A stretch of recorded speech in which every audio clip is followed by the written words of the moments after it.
مسجر تهز الحديد حبك يزيد يا شيخ. لست مع ثقافة الانتقام، ولكن أؤمن أن البعض بحاجة لدروس تأديبية بالمجان. خزينة لو ظفر بالجود ولا السيف بوحدين على ذروة سنام المجد والطوح منازلها بني هاجر مبادئها يزين الوقت ولا يشر رجال بالساعة مدهن بالشدة تحصلها فاوتهم كرم تقدير للمشين واللافين وهذه كي بني هاجر جيله من جمايلها خوتهم على درب رجال غانمين من شام ما يغيرها زمن ولا يبدلها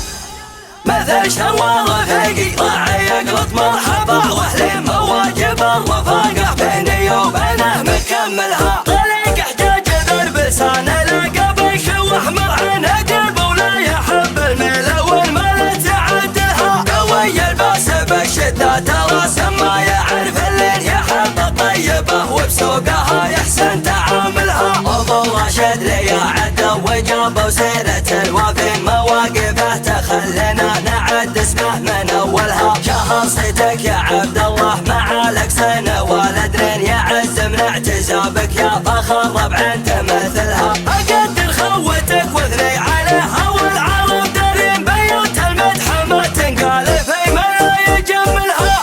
يا لو قال مدح برجال المكرم والكلام يزين رجال خلد التاريخ واسمها فعيالها على وضح نقل المجد ذكرى الطيبين بين بني هاجر ما يجهلها المدح ولا تجاهلها خزينة لو ظفر بالجود ولا السيف بوحدين على ذروة سنام المجد والطوح منازلها بني هاجر مبادئها يزين الوقت ولا يشر رجال بالساعة مدهن بالشدة تحصلها فاوتهم كرم تقدير للمشين واللافين وهذه في بني هاجر جيله من جمايلها خوتهم على درب رجال غانمين من شام ما يغيرها زمان ولا يبدلها